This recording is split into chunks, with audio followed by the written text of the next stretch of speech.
చేస్తున్నారు మొత్తం.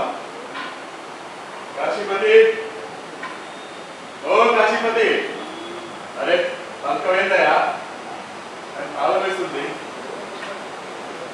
ఏమే ప్రసాదం, నమస్తే. అవునా, రండి రండి. ఏమే ఆఫీస్ పోలేయా? ఇవాళ ఫంక్షన్ ఉంది, అందుకే సెలవు పెట్టేశా. అదేంటి పొద్దుగా కాశీపతి వెళ్ళిపోయాడు, ఆఫీస్కి వెళ్ళిపోయాడు. అవును సార్, ఏంటి సంగతి? అదేనయా, వాళ్ళ ఆవిడ ఫోన్ చేసింది, నాకు కన్ఫర్మ్ చేసింది. కామనేమో ఇక రావట్లేదట, ప్రోగ్రామ్ క్యాన్సిల్ అయిపోయింది. ఇంకా ముచ్చటేమో ఆయనకి వెళ్దామని వచ్చినా ఆయన ఏంటంటే మొత్తం మీకు ఆయన లేకపోతే పరేషాన్ అవుతాడు. ఆయనేమో ఇక్కడ లేడు. సర్లే వస్తానులే. ప్రసాదం ఇట్లా రా. అరే నువ్వేదో సమజ్దార్ మనుషులతో నీకు ఇల్లు కిరాయిస్తే నువ్వు ఇద్దరు కూడా తెలిస్తే అసలు ఇచ్చినోడే కాదయ్యా. ఏమైందండి? ఏమైందండి? ఇదేంటి మేక? అరే మేకు గోడకి ఎందుకు కొట్టినావు? మేకలని గోడకే కొడతాం, నా నెత్తి మీద కొట్టు.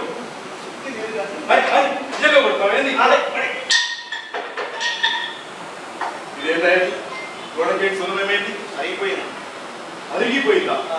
అంటే నీకు వీపు ఒకటి నీకు ఇట్లా గొప్పవా?